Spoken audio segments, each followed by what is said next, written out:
So you can hear me okay? I can hear you just fine. Okay. Wait for the other folks to show up here. Okay. We still have 4 minutes. We put on the tea water. Okay.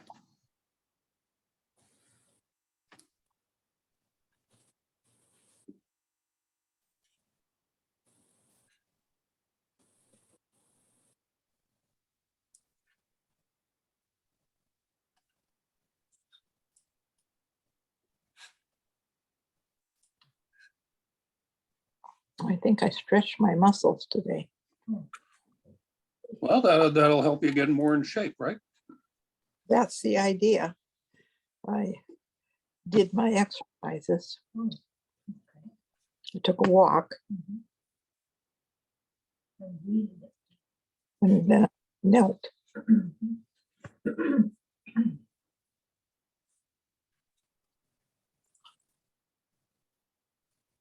Was pretty sedentary. However, I did stand up all the time.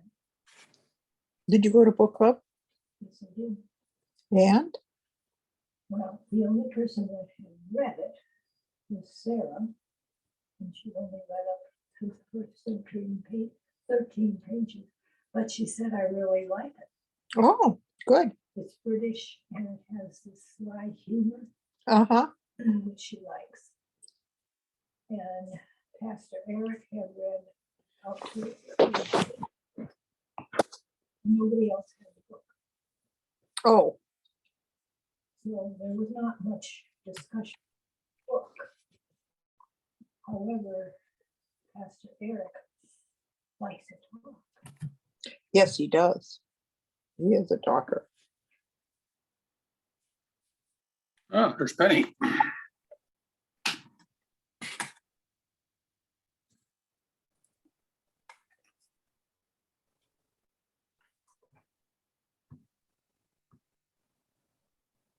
Hello, Penny. Penny.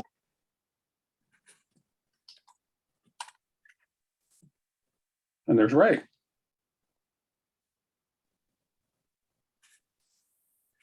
And here's Carol. Okay, hello. I got it all loaded up. This is my brand new laptop. Oh, So it took a little getting everything all the way it's supposed to. are you an Apple person or a Windows person? Windows person. So am I. But this new computer is also it got a touch screen, so it's very Apple-like. Those are nice. Yeah, it's Hi, Carol. nice because We had 2 laptops die within 3 weeks. yeah. So we're now a 1 laptop family, which is we have to get used to it. Yeah, yeah. I never used it anyways. Used the doggone iPad for just about everything. Hi, Carol. Hi, I just want to check and be sure that you can hear me. We can hear you. Okay. I can see you. I can hear Rid you. of this. Why? Can I get We're- rid of it? Can't. Danita's joining us. Hi, Donnie. Hi, everyone. Hi. How was your summer? Good, and everybody? Yes, everybody. Good summer. Good. Hot one. Dry one. There's Diane. Thank you very much. Thank you very much for watching.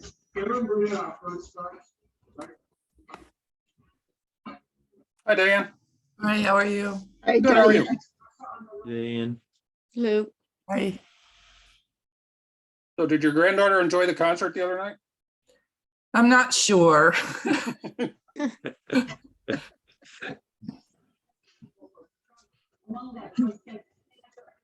And here's Helen.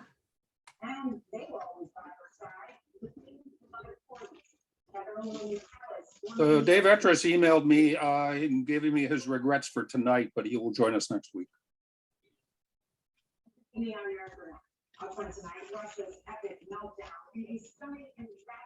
Hi, Helen.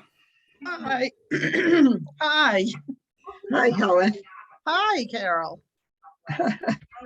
Long time no see. I know. I So gotta what's the most interesting thing anybody did this summer? I had my 50th high school reunion. Oh, and how did that go? It was it was different. But it was different. What can I say? It was weird. Very weird. Mine will be coming up next June, and I'm trying to get the gang together. I got to get them on the same page. You know, they're all, I don't know, 50 years. Has it really been that long? Yeah, Well, it's been very that hard to say, long. hey, what have you been doing for the last 50 years? Yeah.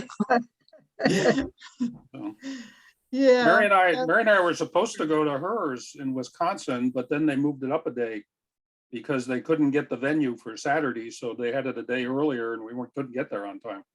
Uh-huh. What number was it, Mary? I don't know. Oh, We don't, we Stop don't- counting. we now do it every year though, because waiting in between, you lose too many people. Mm. Yeah, we haven't had one since the 10th. So this was Oh my Oh, goodness. wow. yeah. Wow. Wow. so unfortunately, it's like, who's still alive? Ouch. Yeah, You don't well, bring the this is- yearbook, you bring all the obituaries. Yeah. Yeah, Was this- definitely. Was this East Lyme? Clinton. Oh, so I you have were, not ventured far from my roots. yeah. So you're where the Zit Cats are. Yes. Yep. And their kids are going to Morgan School just like I did. Oh, do they have the same teachers? I hope not. My high school, we had the same teachers some of our parents had. Oh, wow. Actually, I had the same the guidance counselor that my mother had, and he was basically useless. I mean, he just wasn't up to what was going on. So, he'd been there for 40 years or whatever. Yeah. Somebody told me that guidance counselors are football coaches that don't win games anymore. Yeah, I could see that. Well, my 50th is this weekend in Chicago. I'm not going. Oh, I didn't have anything in common with people then, and now I truly don't. So I don't know Yeah. anyone anymore. The people I that like was- are dead. it's been my experience. I used to work in a walk-in clinic here in Norwich. And as people came through at that point, it was around 30-ish years since I'd been to high school, between 25 and 30 years. And the people that came through that I went to high school with, and I remember their names, I recognized them. And it amazed me how when I was before them taking their health history or whatever, and they acted like we were such old, long lost friends. And it's like, you never even talked to me in high school. Yeah. But I was one of a class of 660 some kids. So, Oh, yeah. that it's easy for that to happen, but Yeah. My class was 90.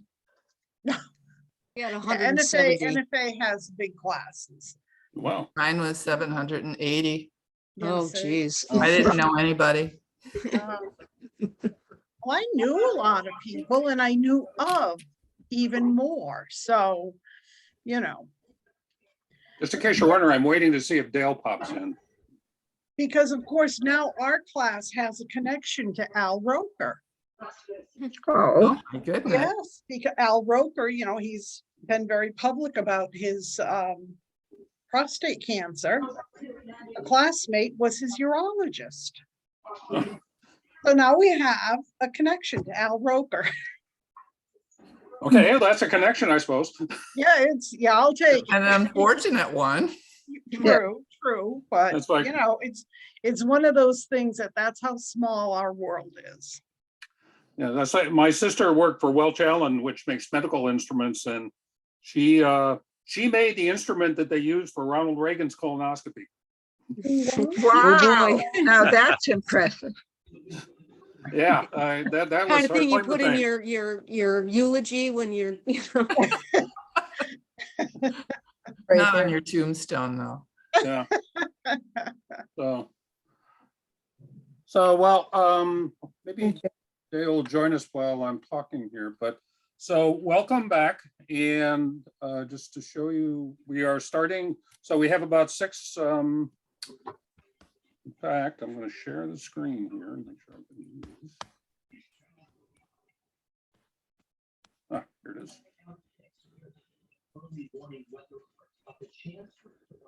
I'm going to make it bigger. Boy. So this is our schedule right now. So we're starting up here on the 12th. Can everybody see a schedule? Yep. Okay, I'm doing this right. Great. We've got 6 more lessons in the Hebrew Bible, and then we with that basis, with that foundation, then we're going to be moving into basically a course on the different interpretations, how the different systems between Christianity and Judaism use the Hebrew Bible to develop their respective religion and doctrines. And some of it, now the courses are independent, they stand alone, so that if somebody could start on lesson 1 and they won't be lost as far as what's going on. Obviously, all you folks are going to have a better foundation having had all this. But there's some really interesting parts. For instance, in the middle, we start talking about the origins of Passover, and there's the connections, possible connections, even with the development of the Eucharist. And then we'll also hear about the food laws, which everybody is interested in. Where kosher comes from and why. The readings. If there's any additional readings, Justin Martyr's one, I'll be sending those to you. So I'll send you the PDFs on those. So we've got, it'll take us up to, the end of April. And I did factor in the day after Christmas is a day off. So that's where we are and where we're going. Now, in terms of the, let's see.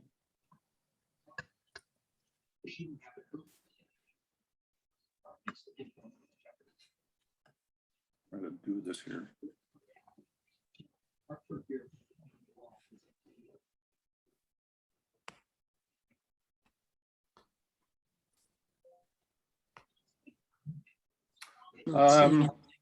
Okay, right now, are people seeing the St. Luke website? No, we're still Okay. seeing the schedule. Okay, all right.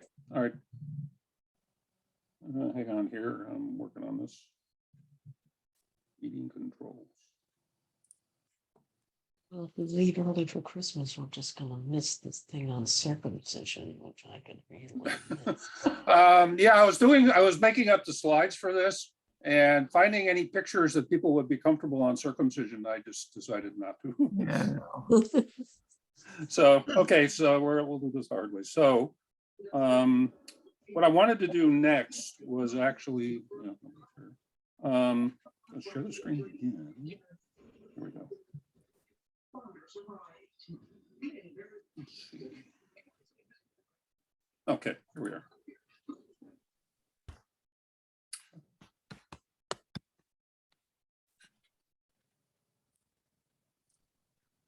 Okay, so where we are in the Hebrew Bible, if you look at the left-hand corner, the column, this is what he showed us at the beginning. This is the breakdown of the Hebrew Bible. So we have covered Torah, the first 5 books, which is the law. And we have been through the prophets, which is Nevi'im. And now we have started where we left off. We had started with the writings, which is Ketuvim, is how they say that. And we have actually done Psalms, Proverbs, Job. And tonight we're going to be getting into some discussion of Ruth and Daniel, and we'll have more discussion of Daniel next week. And then Ezra and Nehemiah, and a little bit more about Ruth on the week after. And then we'll wrap it up. So we are, and if you'll remember what there is in terms of a organization, as you remember, it's a tripartite organization. So you have the law, you have the prophets, which includes what is in the Christian Bible, the organization, if you look on the far right side, what we call histories. And then the writings are, for lack of a better term, kind of a hodgepodge. They range from, in terms of their origination, they range from the very old. Job is actually one of the oldest stories in the Bible, to the most recent, which is Daniel. So that's where we are in terms of our where we've been and where we're going.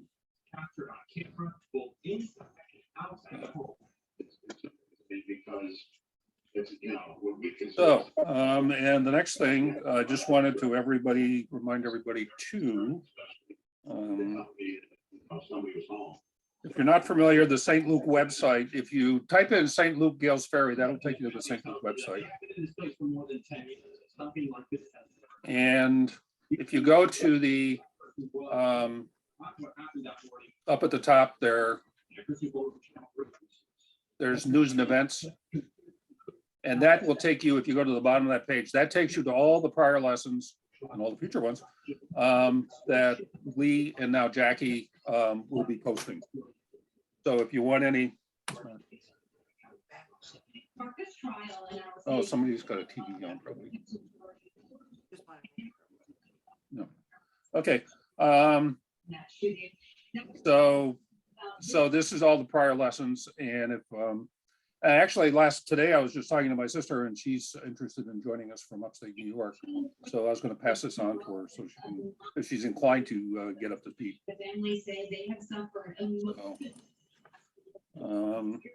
So with that, are there any questions before we proceed?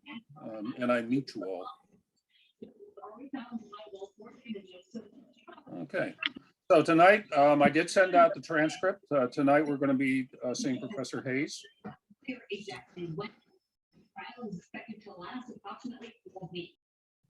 So that's better. So I will start the video. As I said, she will start with talking about Ruth, and she will also mention how disparate the readings are that we'll be discussing in the next few weeks. So let's see if I can share it one more time.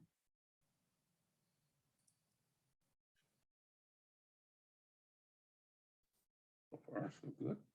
Oh, I want to share sound. There we go.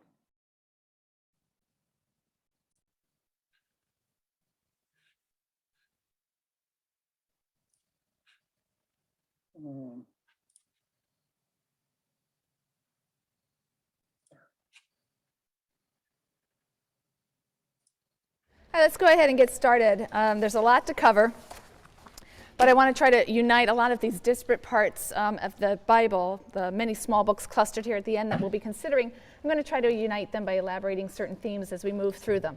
But as you can see from this giant chart, there's quite a bit. First, let's begin with the Book of Ruth.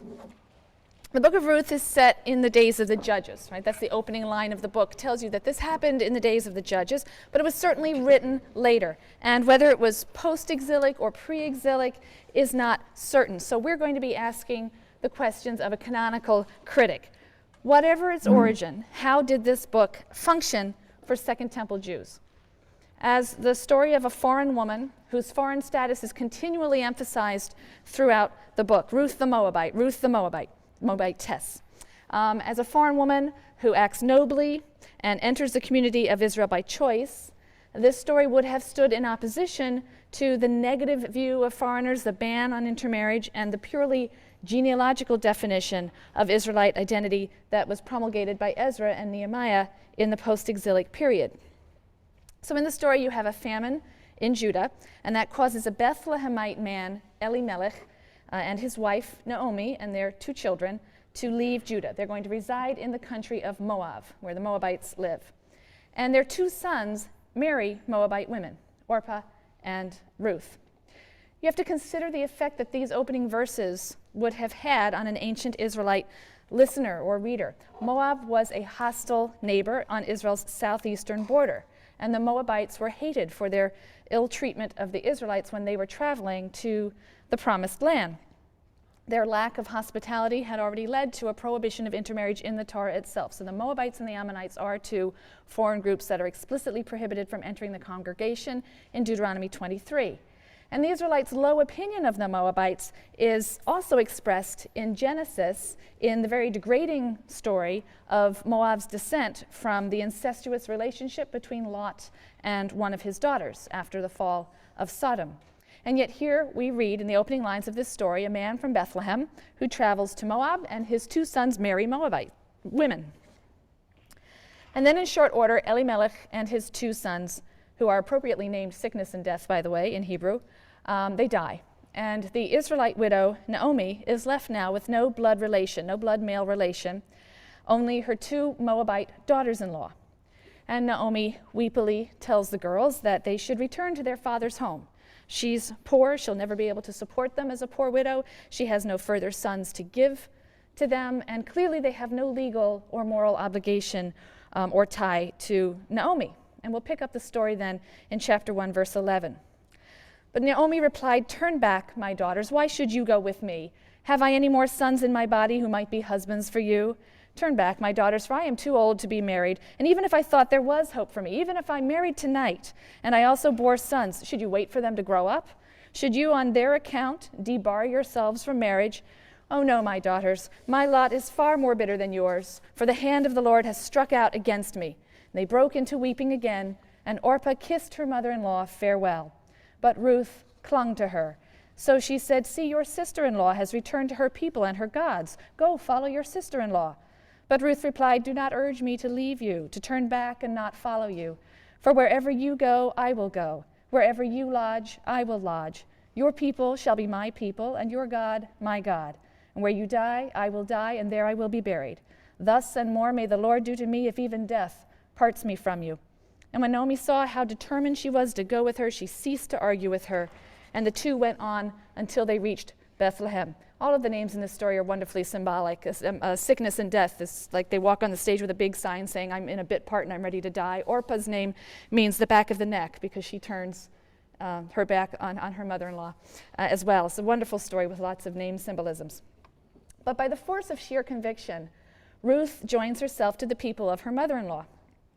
And back in Judah, Ruth supports her mother-in-law and herself by gleaning the fallen sheaves behind the reapers in the field.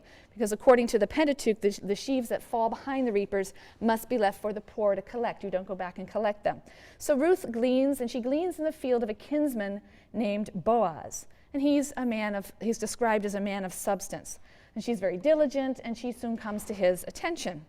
And he's very kind for her. He looks out for her safety among the rough field workers. He provides water for her. He's heard of what Ruth has done for Naomi, how she left her home and left her family to come to a people that she really didn't know, and he blesses her. He says, "May the Lord reward your deeds. May you have a full recompense from the Lord, the God of Israel, under whose wings you have sought refuge." Chapter 2, verse 12. And he increases his generosity. He shares his meal with Ruth and gives her from the heaps of grain in addition to the gleanings that she's collecting. So Naomi is very delighted with Ruth's gleanings. They more than suffice for their needs, but she's even more learned to please that Ruth seems to have found favor in the eyes of Boaz. He's being very kind and generous. And she points out, he is among our redeeming kinsmen. Now, the term here, the Hebrew term is goel. Goel means redeemer. In fact, in a lot of the Christian language later, this is the word they're using when they talk about my Redeemer liveth. It's simply this word goel. And the goel is a person who, as the nearest relative or as a close relative, has certain legal obligations to another person. And those obligations, the primary obligations are three: to redeem the person or their property if they've been sold to a stranger due to poverty. So to redeem them from debt servitude, essentially. So your goel should do that for you. To marry a childless widow, right? So if a man dies and his wife is childless, the goel is supposed to marry her, provide seed, and the firstborn son will be named after the man who is dead. So he's supposed to marry a childless widow and produce offspring for the deceased. Usually that falls first to the brother. And then in the case of the blood redeemer, also the redeemer is supposed to avenge the blood of a kinsman. So if you are killed, your redeemer is supposed to seek vengeance for you. Boaz is a somewhat distant relative, but Naomi believes he's the answer to their dual problem of poverty on the one hand and Ruth's widowhood on the other hand. So in chapter 3, she urges Ruth to make a visit to Boaz. He's winnowing barley on the threshing floor, and Ruth is supposed to bathe herself, anoint herself, dress up, and go out at night to the threshing floor. You should know that biblically, threshing floors tend to be places of revelry at the end of the harvest time, and they are often frequented by prostitutes. But Naomi seems to be planning Ruth's seduction of Boaz. She instructs Ruth to not to reveal herself until Boaz has finished eating and drinking. And when he lies down, Ruth is to approach him and uncover his feet. This is possibly a sexual euphemism, and lie down. And he will tell her what she is to do. So Ruth follows these instructions exactly. In chapter 3, verses 7 to 11. Boaz ate and drank and in a cheerful mood went to lie down beside the grain pile. And then she went over stealthily and uncovered his feet and lay down. In the middle of the night, the man gave a start and pulled back. There was a woman lying at his feet. "Who are you?" he asked. And she replied, "I am your handmaid, Ruth. Spread your robe over your handmaid, for you are a redeeming kinsman, a goel." And he exclaimed, "Be blessed of the Lord, daughter. Your latest deed of loyalty is greater than the first, in that you have not turned to younger men, whether poor or rich. And now, daughter, have no fear. I will do in your behalf whatever you ask, for all the elders of my town know what a fine woman you are." So Ruth's request is that Boaz act as her redeemer and spread his robe over her, which is a formal act of protection and espousal. And Boaz assures her that he will redeem her. He then goes on to point out, however, that there is another kinsman who is actually a closer relation and therefore has the first right of refusal. And Boaz will settle the matter legally in the morning. And we're left wondering what transpired in the night. In chapter 4, we read the legal proceeding by which the other kinsman is freed of his obligation and his claim to Ruth, and this then clears away, enables Boaz to marry her. But the punchline to the whole story is yet to come, and that occurs in chapter 4, verses 13 to 17. So Boaz married Ruth. She became his wife, and he cohabited with her. And the Lord let her conceive, and she bore a son. And the women said to Naomi, "Blessed be the Lord who has not withheld a redeemer from you today. May his name be perpetuated in Israel. He will renew your life and sustain your old age, for he is born of your daughter-in-law who loves you and is better to you than 7 sons." And Naomi took the child and held it to her bosom. She became its foster mother, and the women neighbors gave him a name, saying, "A son is born to Naomi." They named him Oved. He was the father of Jesse, father of David. So David, God's anointed king over Israel. David, with whom God covenanted that his house should reign forever. David, from whose line would come the Messianic king to rule in the final age. This David is said to be the direct descendant, the great-grandson, of a foreign woman from a country of idol worshippers and a Moabitess, no less. So it seems that this very short and very moving story represents a strand of thought that stood in opposition to the line of thinking found, for example, in Ezra's call for a ban on intermarriage as the only means of ensuring faithfulness to Israel's God. Not only is Ruth, the Moabitess, not guilty of abominable practices, she's the ancestress of Yahweh's chosen monarch, and she's praised in the story by all who know her as a paragon of chesed, this quality of steadfast love and covenantal loyalty. That binds the members of the covenant community to one another and to God. Ruth, the Moabitess, stood by an elderly widow to whom she had no real legal obligation, and she was accepted into the covenant community. The acceptance of foreigners is well documented in post-exilic Judaism, despite Ezra's polemical efforts to exclude foreigners from the community. It's important to remember that Ezra's reforms never became normative for the entire community. Post-exilic and later rabbinic Judaism never adopted the purely genealogical definition of Jewish identity. They allowed for the phenomenon of conversion and marriage into the covenant by persons of foreign birth who accepted the God of Israel, a possibility that Ezra completely forecloses. Ezra's extreme views were popular among sectarian groups. So Ezran exclusivism is championed, for example, in writings that are found at Qumran. It exerted some influence on early Christian bans on marriage, absolute bans on marriage between believers and unbelievers. But it's the Book of Ruth that features prominently in the Jewish conversion ceremony to this day. You have a different kind of acceptance of foreigners that's voiced by prophets of the Restoration period. So these are prophets, 5th century, and we'll look late 6th and 5th century. We're going to look now briefly at some of the last prophetic books. And these are writings that date to the time of the first generations of returned exiles and on. Earlier prophets in the pre-exilic period, right, the classical prophets we've already looked at, they had spoken of a remnant that would be restored and would be restored gloriously to its land. But the returned exiles faced a life of great hardship, the reality of poverty and the difficulties in rebuilding the temple and the hostility of the Judeans who had remained behind, as well as the hostility of the surrounding peoples, the absence of any real political independence under a Davidic king. All of these things fell far short of the prophets, the early prophets' glorious descriptions of this restored remnant. And so new prophets in the period of the Restoration have to address the community's disappointment. And the short book of Haggai contains the words of the prophet Haggai, spoken primarily to Zerubbabel. Zerubbabel is the governor of Judea. And Haggai prophesies around 520.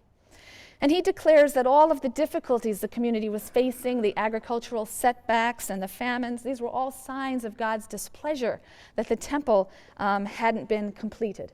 And Zerubbabel is convinced by this. The people return to their task enthusiastically, and as we know, the temple is rebuilt as Haggai promised. He says it's a humble structure, but soon it's going to be filled with treasures flowing in from all nations. And the promises of the restoration that were made by the prophets of old are just around the corner. So Haggai longed for a rebuilt temple, but not only that, also for the reestablishment of Judah's independence under a Davidic king. And he held out hope for Zerubbabel, the governor, who was, after all, a descendant of David. Through the last king that went into exile. He hoped that he would serve as God's Messiah or appointed king. That hope is even stronger in the work of Haggai's contemporary, the prophet Zechariah. Zechariah is 14 chapters long, and the first 8 chapters contain the prophecies of the historical Zechariah, around 520 or so. The last chapters, chapters 9 through 14, this is known as Second Zechariah. These chapters contain obscure writings from a later hand, and they are of a very different type or genre. They are written in the apocalyptic vein. So we won't talk about those now. We'll consider those momentarily. I'm going to be talking about apocalyptic for the last half of the lecture. So for right now, I'm interested, however, in the first 8 chapters, which represent the oracles of the historical prophet Zechariah around 520. He preached and prophesied for about 2 years. He urges in these chapters the rebuilding of the temple. The first 6 chapters contain a series of elaborate and symbolic visions, 8 different visions that are revealed by an angel or a divine messenger. That's a mode of revelation that's going to be standard in apocalyptic literature, as we'll soon see. Earlier prophets received a word or a vision, but as we move towards apocalyptic literature and later literature, prophets often receive messages from God through an angel or a messenger.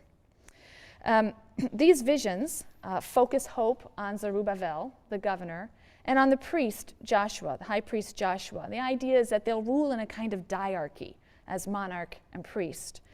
At some point, however, it seems that the Persians got rid of Zerubbabel. He was ousted, perhaps because messianic hope was starting to gather around Zerubbabel. So Zechariah's prophecies seem to be adjusted to refer solely to Joshua. Although they originally referred to Zerubbabel, and although chapter 6 in particular seems to refer originally to Zerubbabel, it is altered so that it now depicts Joshua as a shoot or a branch from Jesse's stock. Jesse's stock, meaning a Davidite. David's father was Jesse, so to say a root from Jesse's stock is to say a Davidite. It says that Joshua will rebuild the sanctuary. He will wear the royal insignia, although he is the priest. So the elevation, however, of the high priest is a feature of the post-exilic period. It's a feature of Judah in the post-exilic period. High priest coming to take some of the trappings of royal office. Chapters 7 and 8 declare God's promise to turn and to do good things in Jerusalem and the house of Judah, so long as the people will turn from their unjust and evil ways. And Zechariah points forward to the glorious day when all the nations of the world will eagerly come to seek the Lord in Jerusalem and to entreat his favor. So we read in Zechariah 8:23, "Thus said the Lord of hosts, in those days 10 men from nations of every tongue will take hold. They will take hold of every Jew by a corner of his cloak and say, 'Let us go with you, for we have heard that God is with you.'" And thus this restoration period, you can see, features prophets who envisions other nations joining Israel in the worship of Yahweh. They will come to rally around and join Israel in the worship of God in Jerusalem. The last wave of prophetic writings that we have addresses the disappointment and the disillusionment of the late 6th and 5th century Judeans. What was the message of these writings? The basic message was that the earlier prophets, their promises of future glory for the restored remnant, these were all true. The future just isn't now. It's only going to happen in the eschaton, the final day. Only then will the glory of Jerusalem and a messianic ruler be restored. And the hope that has to sustain the community through the bleak present is therefore an eschatological hope, a hope that focuses on an ideal account of the end, eschatology, an account of the end. Because in the end of days, everything will be set right. So as we move later into the period, we find increasingly the hope for the community is thrust off into the future in an eschatology. Parts of 3rd Isaiah depict the bitter reality of life in post-exilic Judah and advance in eschatology. You remember the book of Isaiah, which is 66 chapters. We divide into 3 parts, 1 through 39, which is the historical Isaiah. Then we have 2nd Isaiah, and then 3rd Isaiah we're dealing with now. That's chapters 56 to 66. The anonymous prophetic author of these chapters denounces the failings of the exiles, but does hold out an eschatology, a doctrine of final things that depicts what's going to happen in the end of days. This kind of eschatology differs from the depiction of Zion's future glory that we had in the early classical prophets. The earlier prophetic pronouncements generally referred to a reestablishment of Judah's fortunes in historical time. But eschatological works, like 3rd Isaiah, look beyond historical time. They're looking to a time of a new heaven and a new earth, when Judah's sins will be forgotten. The land will become an earthly paradise, transformed and blessed with peace and prosperity and length of days. This is from Isaiah 65, verses 17 to 25. "For behold, I am creating a new heaven and a new earth. The former things shall not be remembered, they shall never come to mind. Be glad then, and rejoice forever in what I am creating. For I shall create Jerusalem as a joy, and her people as a delight.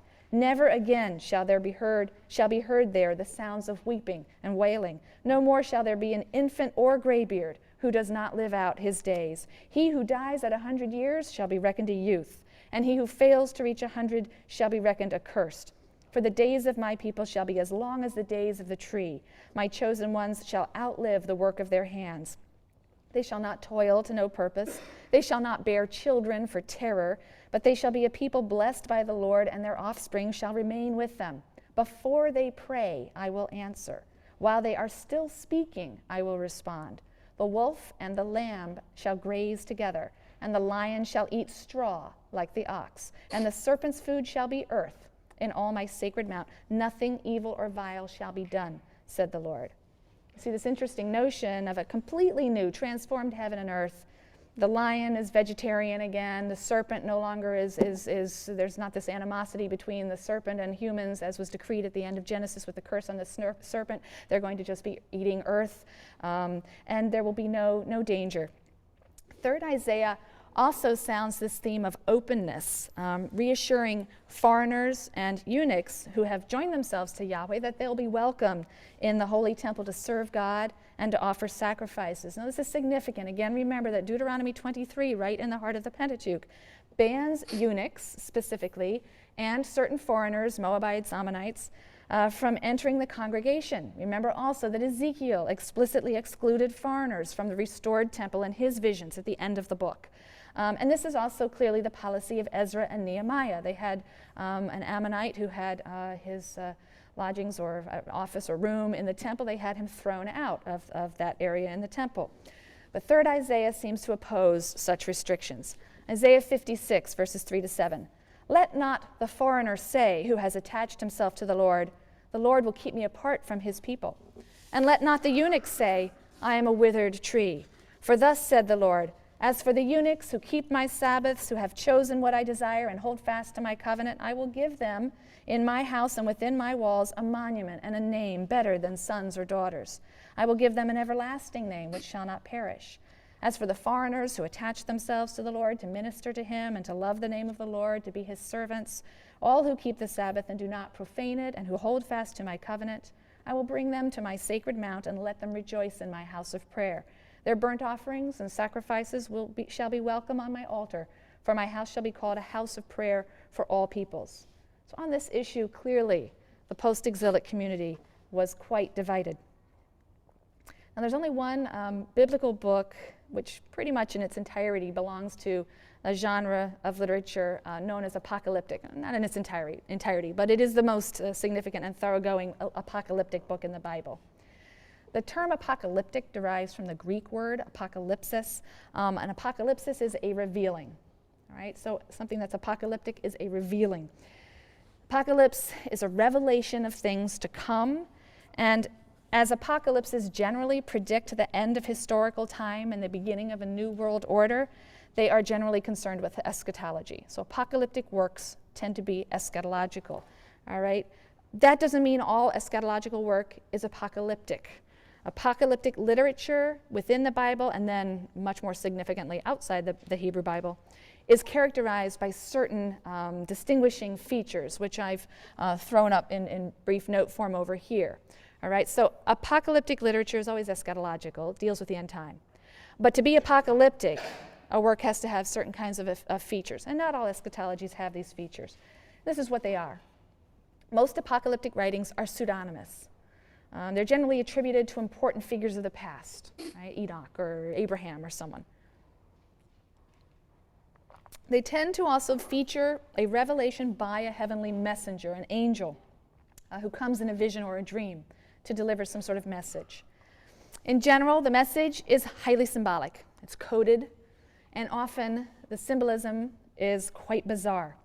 You'll have surreal images of beasts and monsters, and usually these depict foreign nations.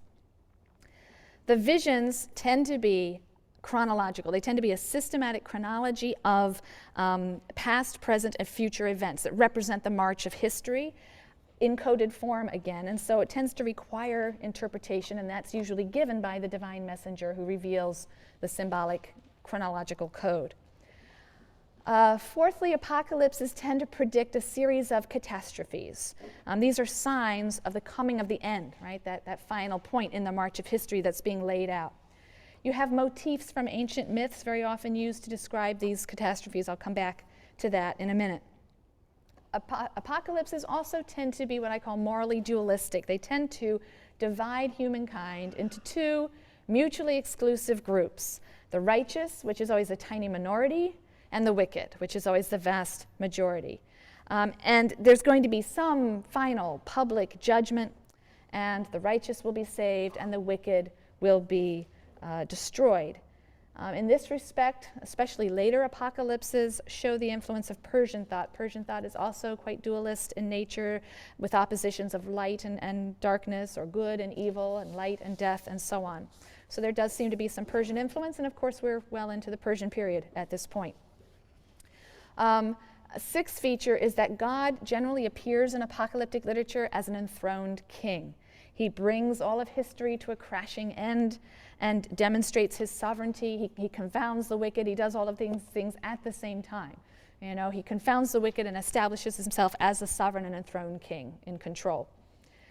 Seventh, apocalyptic literature, as I briefly mentioned before, often incorporates mythological motifs and imagery, especially the motif of a battle between God and primordial chaotic elements. And that will often be the imagery that's used in depicting the final battle with the godless or the wicked. Apocalypses also generally depict a judgment of the individual dead, followed by everlasting life or punishment. So again, apocalypses develop quite substantially outside the writings of the Hebrew Bible. In the Bible, we have a few scattered apocalyptic elements and then much of the book of Daniel. And so we don't see the idea of life after death really in the Hebrew Bible until this very late apocalyptic book of Daniel. The idea is very influential in the Dead Sea Scrolls. They are very dualist, and in the writings of the New Testament, of course. So a belief in personal immortality, a belief in a general resurrection of the dead, these arise from a negative view of this world as a place where justice can be obtained. So apocalyptic writers examined the world they lived in. They drew the conclusion that reward and punishment were going to be made in an afterlife. They were certainly not doled out in this life as Israel suffered. And this is a marked break from the general conviction of the Hebrew Bible that human life is limited to this world, and that the fundamental concern of humans and God is morality in this life and not immortality in another. I think apocalyptic literature can be described as a literature of hope and despair. It's a literature of despair or pessimism because its basic premise is that this world holds out no promise for the righteous.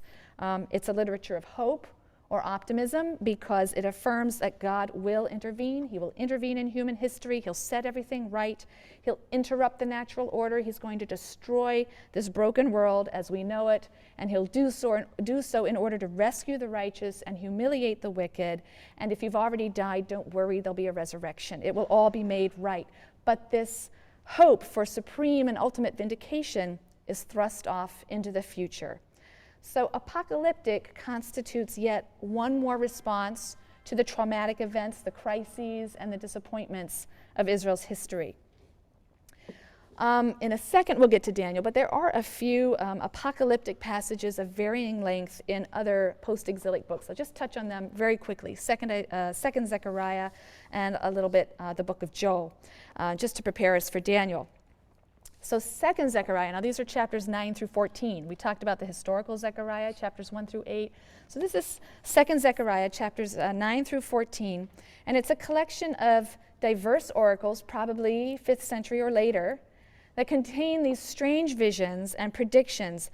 Their meanings cannot always be fathomed, but they seem to focus on the day of the Lord, and the restoration of Jerusalem and the rise of a new and humble king who will reign in peace, really over a new world order. Chapter 14 is a vision of this global battle that will bring history to an end. God's going to bring all the nations to Jerusalem, where they will plunder the city, they will kill almost all of the inhabitants, and then at the last moment when things look the most desperate, God will intervene and he'll fight for Israel and exact revenge on her enemies. And it's after this final battle that God will transform the earth into a paradise. So Israel's enemies will rage against one another. The surviving nations will pilgrimage to Jerusalem. Again, Jerusalem now is elevated above all cities, and these nations will come to Jerusalem to worship Yahweh at his temple. And Yahweh will be sovereign over the world. Joel, a very short little book, probably the latest prophetic book. It also contains apocalyptic material. The versification of Joel is varies tremendously in different English translations, so I'm using the verse markings that are in the Bible you have, but if you consult another Bible, some of them have only 3 chapters, some have 4. It can be confusing. Well, we can divide Joel into 2 parts, up to chapter 2, verse 27. So that's the first part, from 1:1 to 2:27, or 1:2 really. And that contains a description of a military invasion. It's symbolized by an army of locusts.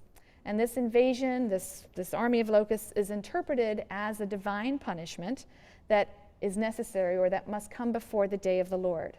The second part of Joel, which begins in verse 28 of chapter 2, is a fully apocalyptic description of the final day of terror. Reading from chapter 3, verses 3 and 4. before the great and terrible day of the Lord comes. I will set portents in the sky and on earth, blood and fire and pillars of smoke. And the sun will be turned to darkness and the moon to blood before the great and terrible day of the Lord comes. But the righteous are going to survive. This is pointed out in chapter 3, verse 5. But everyone who invokes the name of the Lord shall escape, for there shall be a remnant on Mount Zion and in Jerusalem, as the Lord promised. As we move into chapter 4 of Joel, the day of the Lord is envisaged as a judgment day for all peoples. Right? So this is increasingly the view of the eschaton, a final battle, and also a judgment day. And that judgment day will then issue in a new age. This is an idea that the book of Daniel will elaborate on in a minute, not to mention the apocalyptic writings that are outside of the Hebrew Bible. In this judgment day, God will summon all of the godless nations to the valley of judgment, Jehoshaphat, which means God will judge. So the valley of Jehoshaphat. And here, the final battle between good and evil will take place, and after that, God's people will be blessed, and the holy city will never again suffer shame. For lo, in those days and in that time, when I restore the fortunes of Judah and Jerusalem, I will gather all the nations and bring them down to the valley of Jehoshaphat. And there I will contend with them over my very own people, Israel, which they scattered among the nations. Towards the end then of the book, we read, let the nations rouse themselves and march up to the valley of Jehoshaphat, for there I will sit in judgment over all the nations round about. Swing the sickle, for the crop is ripe. Come and tread, for the winepress is full. The vats are overflowing, for great is their wickedness. But the Lord will be a shelter to his people, a refuge to the children of Israel. And Jerusalem shall be holy. Never more shall strangers pass through it. And in that day the mountains shall drip with wine, the hills shall flow with milk, and all the watercourses of Judah shall flow with water. A spring shall issue from the house of the Lord, and shall water the wadi of acacias. And Judah shall be inhabited forever, and Jerusalem throughout the ages. So we see a lot of eschatological features in the book of Joel. You have, first of all, a series of disasters. They signal the impending wrath of God. You have a cosmic battle in which Yahweh triumphs over Israel's enemies. And we see in apocalyptic literature in general a facile equation of the righteous and the wicked with Israel and other nations. And then also we have this outpouring of blessings on God's people, city, and land. And finally, God's continued protection and presence. And nations who are not Israel's enemies join in the worship of God in that final time. Again, note the important difference between classical prophecy and the apocalyptic literature. Both of them speak about final things. Both of them speak about an end time. But the classical prophets did not, in general, expect that the course of human affairs would come to an end. Right? Only that Israel's rebellion would end, or that Israel would live under a perfect king anointed by God. In the apocalyptic imagination, history itself is a closed process. It will end, and then a new age, a new world order would begin. And the present age and the new age are qualitatively distinct. The present age is under the dominion of evil powers. We see it particularly in the apocalyptic writings outside of the Bible and in the New Testament. That power that has dominion over the present age is Satan. Satan is the archenemy of God. Right? The age to come will be free of all evil, moral corruption, and death. Satan will be defeated. But God himself is the one who has to do this. God must intervene to bring the present age to a crashing halt and initiate this new world order. So let's turn now to Daniel for a full apocalyptic work. Daniel also can be divided really into two parts. And the first 6 chapters have often been described as a heroic fiction. They're a bit like the Book of Esther that we'll be talking about on Wednesday. Just a good story. Esther particularly has a lot of irony and is very, very funny. But like the Book of Esther, Daniel features a Jew who lives in a Gentile court, and he's saved from disaster. I've listed the kings who are discussed in the book of Daniel. These chapters tell of Daniel's adventures under 2 Babylonian kings, Nebuchadnezzar and Belshazzar. The text says 2 Babylonian kings, Nebuchadnezzar and Belshazzar, a Median king, Darius, who happens to be unknown to history, a Persian king, Cyrus. That's a whole lot of years. And the historical inaccuracy of the work, right? You have the chronology of more than a century being telescoped here. There's other inaccuracies. Belshazzar was actually never a king. He was sort of a prince regent. He was defeated by Cyrus, not by Darius. So there's tremendous historical inaccuracy. And this is a sign that this was written at a much later time, looking back when the history of the period 300 years ago was very confused. There's no clear historical knowledge of this Persian period, Babylonian and Persian period. And so the book we know was written quite late. Perhaps the end of the 3rd century, those first 6 chapters. We have a better idea about the remainder of the book. Chapters 7 through 12 are fully apocalyptic in genre, and they were composed between 167 and 164. I don't know if I wrote that up there. Yeah, 167 and 164 BCE. This was a time when Jews were suffering intense persecution at the hands of the Seleucid king of Syria, Antiochus Epiphanes, Antiochus IV. And so Daniel is the latest book of the Hebrew Bible. Right? It was chronologically the latest book, written between 167 and 164 BCE. But the author writes in code. He writes in code so that, some hostile person would not be able to understand. Right? The author disguises his references to contemporary historical events and personalities in these visions, these symbolic visions that are attributed to a remote era of the past. All right, let's go back and look at the contents of these 2 sections. In chapters 1 through 6, Daniel is represented as a loyal Jew who's living in the exile in Babylonia, right? 6th century exilic period among idol worshippers. He refuses to bow down to any other god. He observes the dietary laws, and he prays facing Jerusalem. He seems to occupy a position of some honor in the court. He has the power to interpret dreams and to predict the future. And although he's severely tested, he remains true to Yahweh, and Yahweh aids him in more than one miraculous escape from danger. The main themes of this first section of the book of Daniel are Daniel's interpretations of the dreams of these kings, Nebuchadnezzar, and his allegiance to his God. In chapter 2, Nebuchadnezzar has a dream of a huge statue. It has a head of gold, it has a torso and arms of silver, the belly and the thighs are of bronze, the legs are of iron, and the feet are of mixed iron and clay. I've kind of given you a little grid, and in a minute we're going to have another symbolic dream that's going to use animals to represent the same things that are being represented here by the metals. So you have this statue with these metal and iron and clay feet. Then a great stone that's uncut by human hands flies from heaven and smashes the clay feet of the statue, and the statue crumbles, and this stone becomes a mountain that fills all the earth. Daniel decodes the dream's symbolism, and it's a historical symbolism, the march of history. Each metal represents a kingdom that ruled the ancient Near East. Daniel only explicitly mentions gold as Babylon, but we can figure out the rest. Silver is Media, bronze is Persia, and iron is Alexander's Greece, right? Macedonian Greece that conquered the ancient Near East in the 330s and brought Hellenism and introduced the Hellenistic period into ancient Near Eastern history. After Alexander's death, his empire was divided into smaller Hellenistic kingdoms, right? The ones of greatest relevance to us are Ptolemaic Egypt and Seleucid Syria, because as you can imagine, Palestine is caught between those 2 great powers. So it's going to be fought over by those 2 great powers. So you have Egypt ruled by the Ptolemies, you have Syria ruled by the Seleucids. They're wrangling for control of the land of Israel that's lying between them.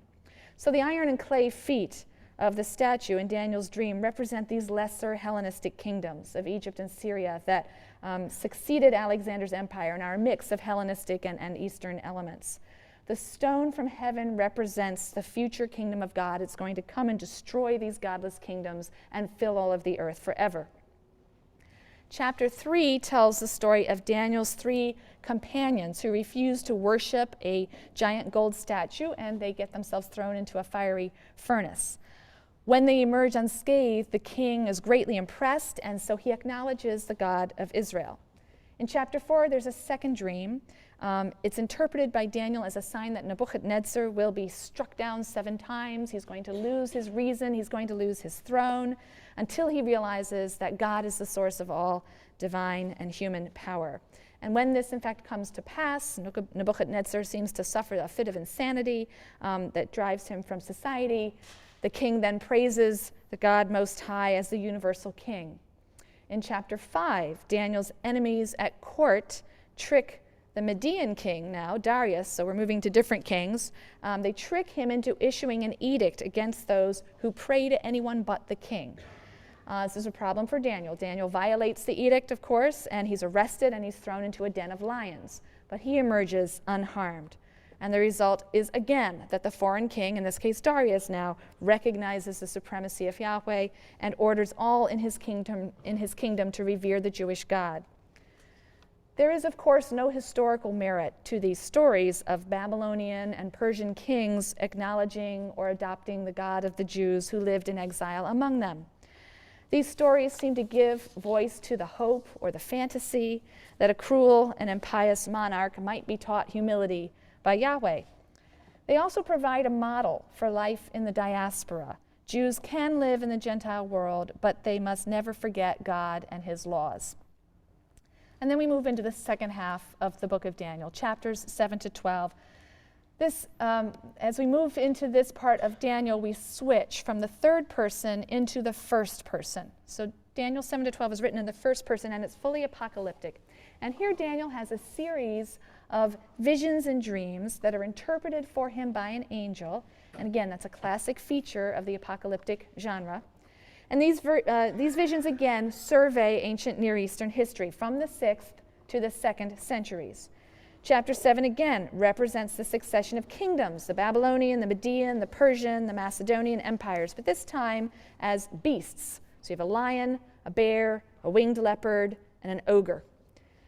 The ogre has horns, and the horns of this ogre then represent these two lesser Hellenistic kingdoms, the Ptolemies of Egypt and the Seleucids of Syria. The boastful little horn is the Syrian king, Antiochus Epiphanes himself. In a second vision, the Ancient of Days, this is the term that's used, it seems to be God in a white robe and a beard, seated on a fiery chariot throne.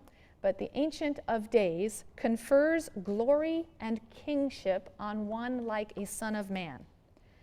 Now in Daniel, this phrase, a son of man, which generally means mortal, as opposed to divine in the Bible. But in Daniel, the phrase seems to refer to a figure that's in human form, but more than a human, probably an angel like Michael or Gabriel. Both of them are represented as leaders against the forces of Persia and Greece. And this figure establishes an everlasting kingdom to replace the bestial kingdoms that have preceded it. So the Son of Man overwhelms the little horn, Antiochus, who is said to be making war on saints. That's a code for loyal Jews. Who is said to have been trying to change their law and abolish their religion. And we know that these were parts of the persecution in 167 to 164 by Antiochus. He tried to stop worship in the sanctuary and so on. In a third vision, then, the horn that represents Antiochus is said to trample the land of splendor, Israel, to challenge the army of heaven, to remove the perpetual sacrifice. Antiochus did halt the sacrificial service in the temple, and to set up an abomination of desolation on the sacrificial altar. And we know that Antiochus set up some kind of pagan altar on the sacrificial altar in the temple in Jerusalem and erected a statue of Zeus in the sanctuary. So this depiction of the persecution under Antiochus is presented here, but it's presented in veiled form for reasons of safety. In chapter 9, we have a moving prayer for deliverance. And the angel Gabriel assures Daniel that the end is near, and that the end was even predicted by Jeremiah, who had said that Jerusalem would lie desolate 70 years, you will recall. Now, Jeremiah prophesied, I'm going to do some math now, so this is dangerous. Jeremiah prophesied in the early 6th century, and the chapters of Daniel were written many centuries later. Someone can figure it out, in the 160s. So, was Jeremiah prophesying falsely when he said that God would deliver Israel from her enemies and establish a kingdom in Judah in 70 years? No, not according to the book of Daniel, because in the book of Daniel, it said that Jeremiah also was speaking in a code. Jeremiah meant that 70 weeks of years, which is to say 490 years, would pass before the consummation of all things. And the last week was the reign of Antiochus Epiphanes. We are in the last week of these years now. So the writer's maintaining that he's living in the last days, in the final moments of the last week of years. And this is very typical of apocalyptic literature. The time is at hand. We are in the final stage. This is now all the birth pangs of the Messiah, these terrible things that are being visited upon us. And God is soon going to win victory through a mighty act and introduce the Messianic age, ending Israel's long years of desolation. So apocalyptic literature sees history as determined. It's a closed drama that must be played out, requiring no action on the part of humans except faithful waiting. God's kingdom will come solely by God's power, but it has to be preceded by this time of trouble. These troubles are nothing but the birth pangs of the Messianic age, and the faithful, whose names are recorded in God's book, will be rescued. Chapter 12 imagines a resurrection of the dead as a compensation to those who died under the persecutions of Antiochus. It's a clear attempt to deal with the injustice that mars this world. And it's the only passage of the Bible to explicitly espouse the idea of an individual life after death. And as I say, breaks with a longer Israelite tradition that's vague or silent on this issue.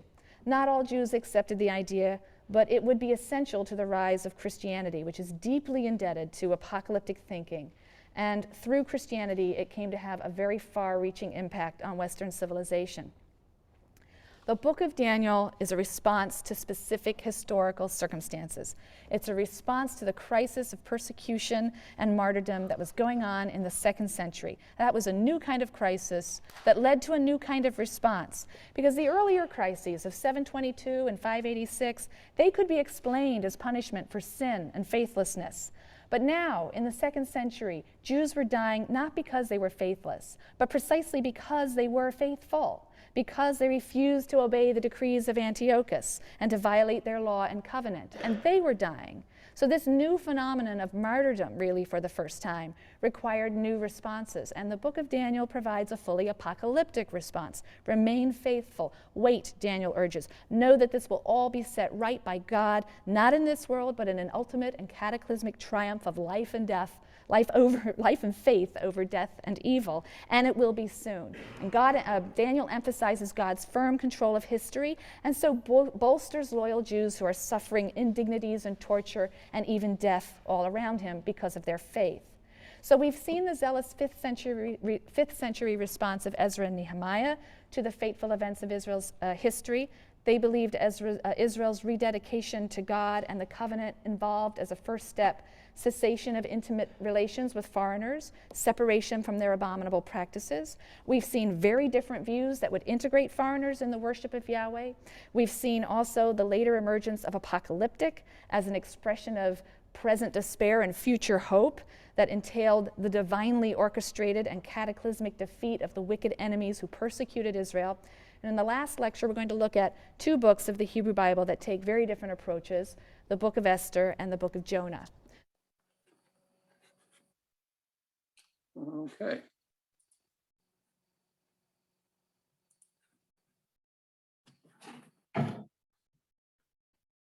Oh, well, let's see.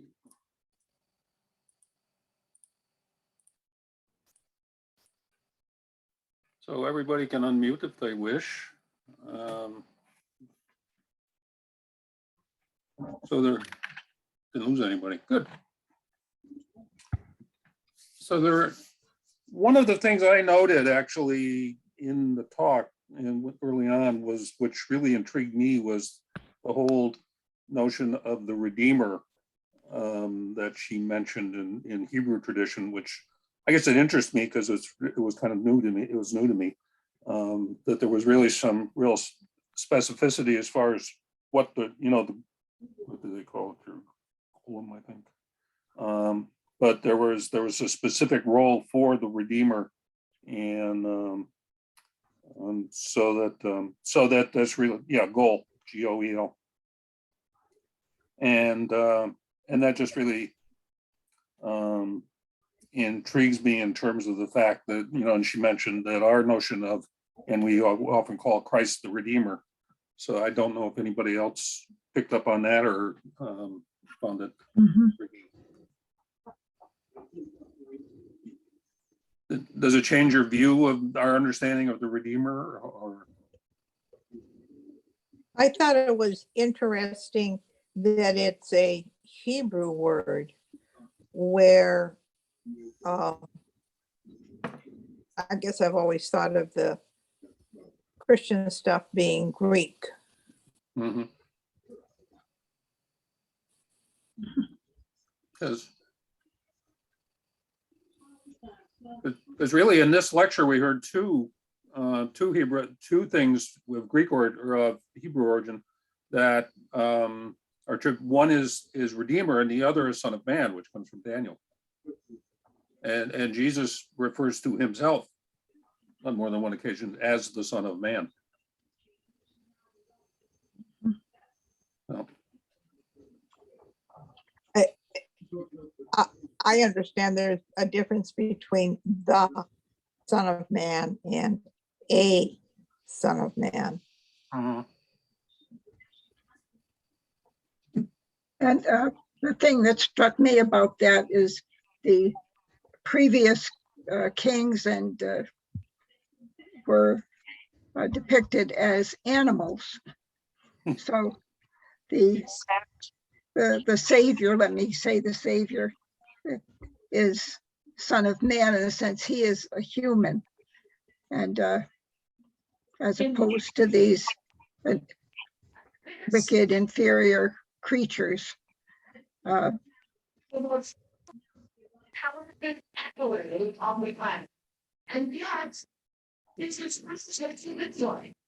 somebody has a TV on or something. Go ahead, Carol.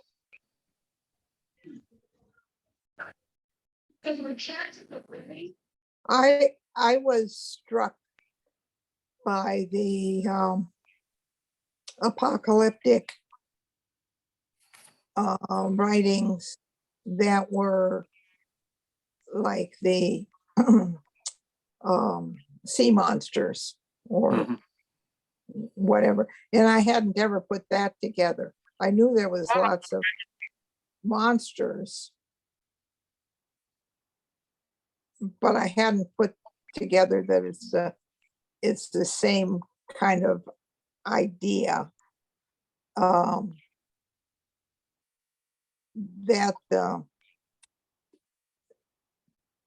so much of the creation stories have monsters in them. Yeah. And here you've got the same kind of stuff in the apocalyptic writing. Yeah. I had picked up on that before. Yeah. I don't know if I need to make anything of that. Well, yeah, but I think if we go to the end game, for instance, in Revelation, one of the things that is mentioned is that the sea disappears. And at least my understanding is because the sea is, at least if you go back to Genesis, the sea is the deep is the place of chaos. So when the sea disappears, then order is restored. So I think the sea monsters may be just one element of that chaos. Yeah. So I think that's maybe where that connect, at least for me, that's where I could see that connection. Something that struck me is the features of the apocalypse that they're talking about are really the kinds of things I learned in religion classes growing up.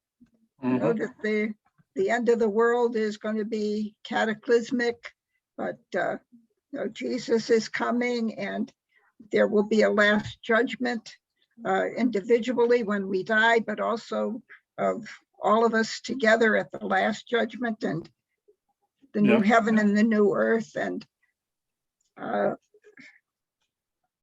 things that are symbolic in many ways were interpreted literally. Yeah. So it's a fine line about where does the symbolism end and the prophetic truth begin.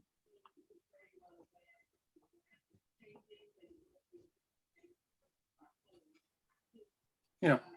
I guess the bottom line is we really don't know anything. It's all a mystery. Well, We're going to be surprised. Not a bad thing.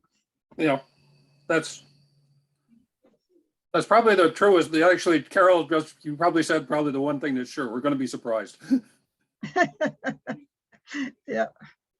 So, because and I guess the apocalyptic stories, I mean, they cross cultures, because I mean, a lot of different cultures have similar sorts of stories of similar visions of, like, there basically will be this return. Basically, in some ways, it'll be a return to the beginning, and we'll start all over again. Everything gets wiped out, and you have a clean slate. Kind of like a flood story, I suppose.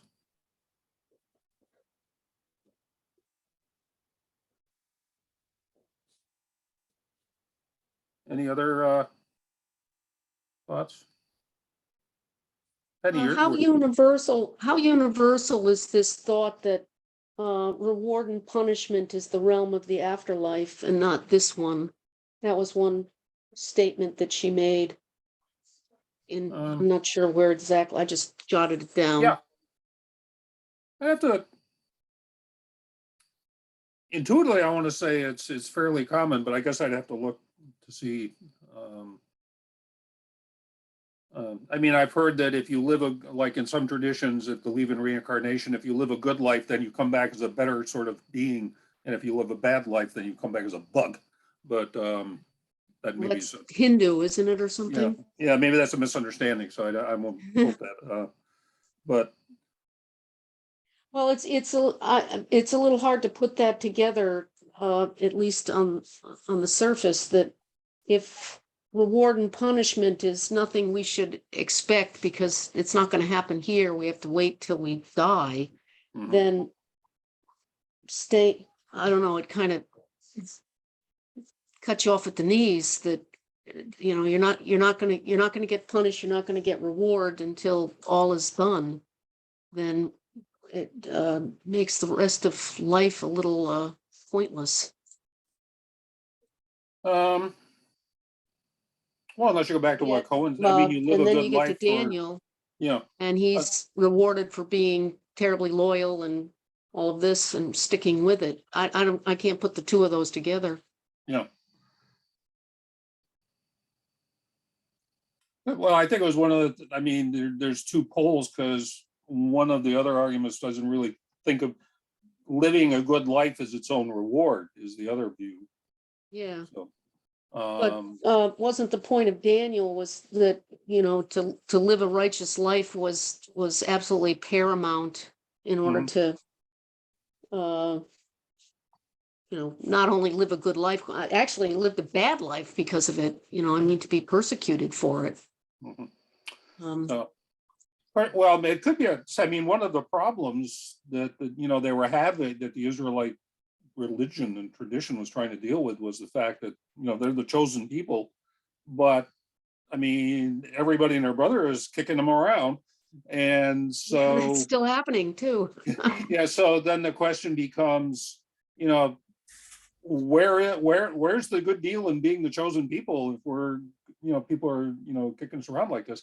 And it could be that it's kind of goes back to the answering that, you know, you see people who live a, you know, what you think is a bad life, and they seem to be rewarded, where you live a good life and you appear to be punished. So one resolution of that, one way to resolve that, is to say, well, any reward will come in the hereafter, and this is just a veil of tears we have to get through. That's one way to look at it. I'm not saying. Yeah. Yeah. Kind of depressing.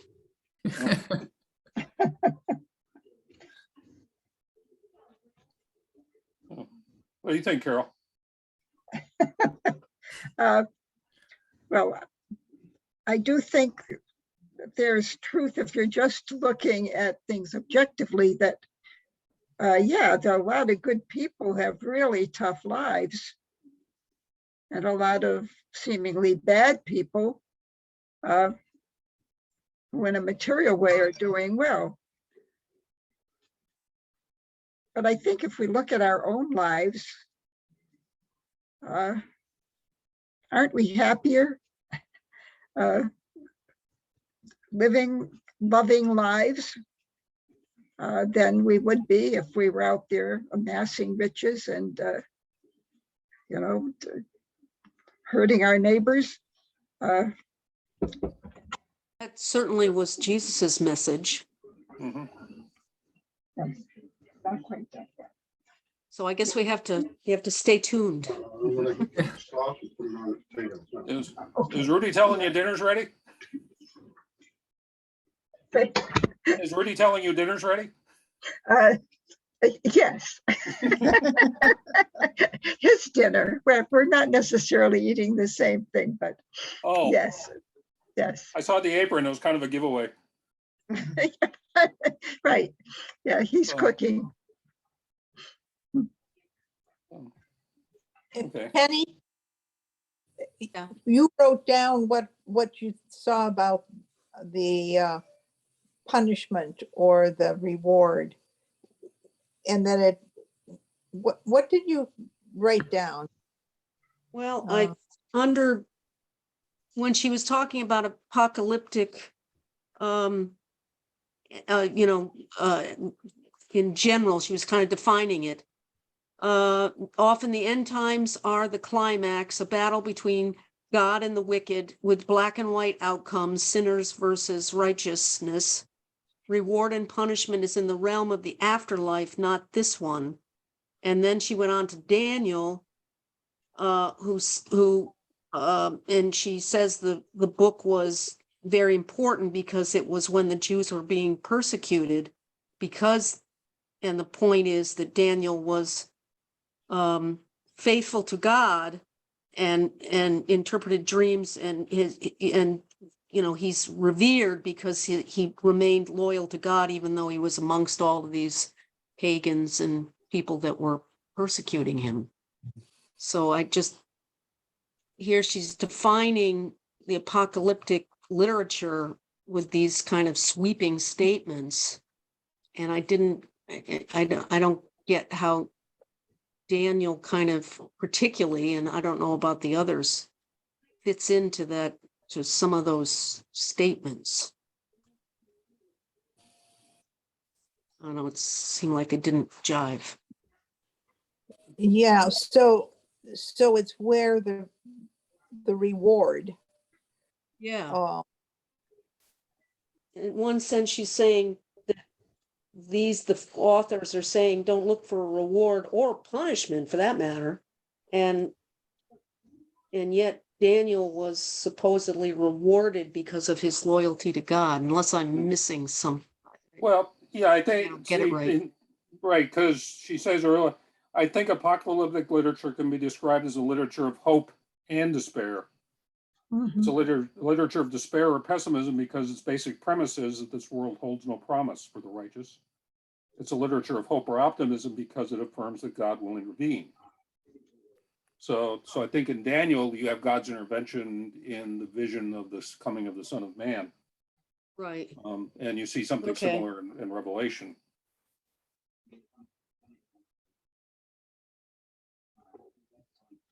All right. We got a yin and a yang going here.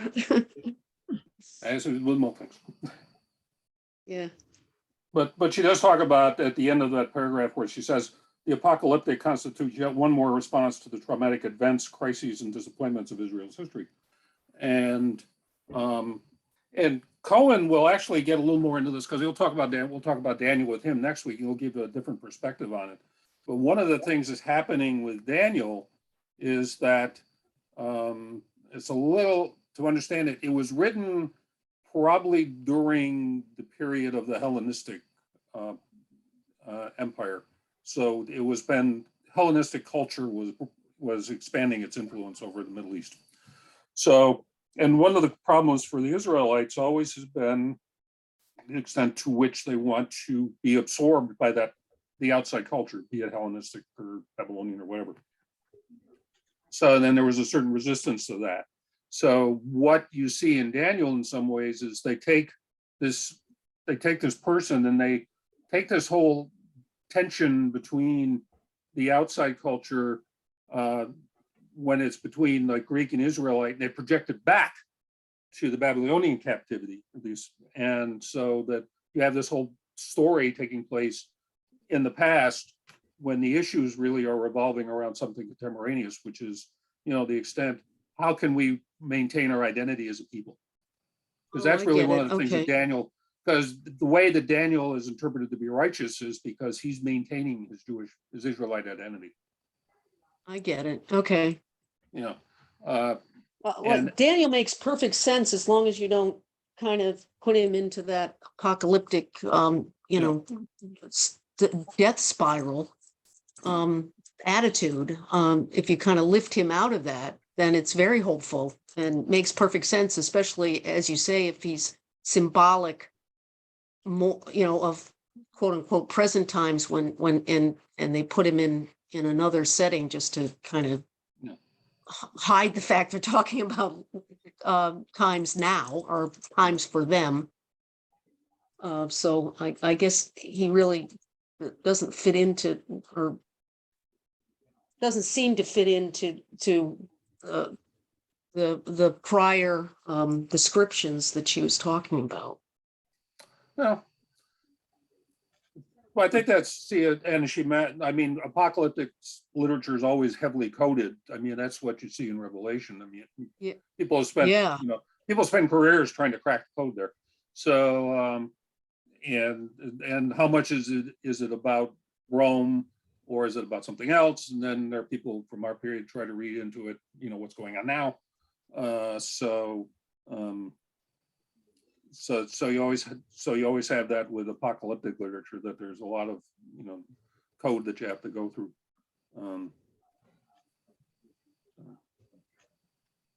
Yeah, I think I don't know. I've read Revelations and I don't get it. I found it very frustrating, extremely frustrating. I know Well, you Danny can wanted at to least, spend a I whole think- class on it. I think, Carol. hearing tonight's lecture, and you see all the elements from the book of the Apocalypse in the New Testament, say, oh, this is where they got all this. They're picking up on what the Old Testament has to say. Yeah. And the same Just a symbols and- rewrite. Yeah, Well, yes, but adapted for Christianity. Well, that's it's a good point, Carol, because I think one of the things that when we read the books of the New Testament, we need to remember that, that the people, the Israelites of the time that were reading that, the Jews who were reading the New Testament literature, it was hearkening back to stories that they had heard. So when they read Revelation, if they're familiar with Daniel, that would have been I don't know if I want to use the word comfortable, but it would have been something they could have related to in that way. And similar to other things that go on in the New Testament. Well, anytime you use symbols, it's to try to clarify, not to confuse. Mhm. And that works if people realize that you're dealing with symbols, if they're Yeah. interpreting it Yeah. Right. otherwise. Then, It's when you try to make the symbol the real, or make the symbol something real, or make the symbol into a reality, or something that then you get into trouble. Okay. Well, it's almost 8:30, and I think we should let Carol go have dinner with Rudy. I can get in on dessert anyway. Oh, what do you make? Oh, actually, he's having potatoes with some homemade spaghetti sauce that a neighbor contributed. So I won't be eating that exactly. I don't know what I'm having. Oh, But anyway, this is not really of theological significance. it can be. So, okay, well, we'll say goodnight and we'll see Symbolic. everybody next week. Good night. Thank you. Bye. Good night. Night.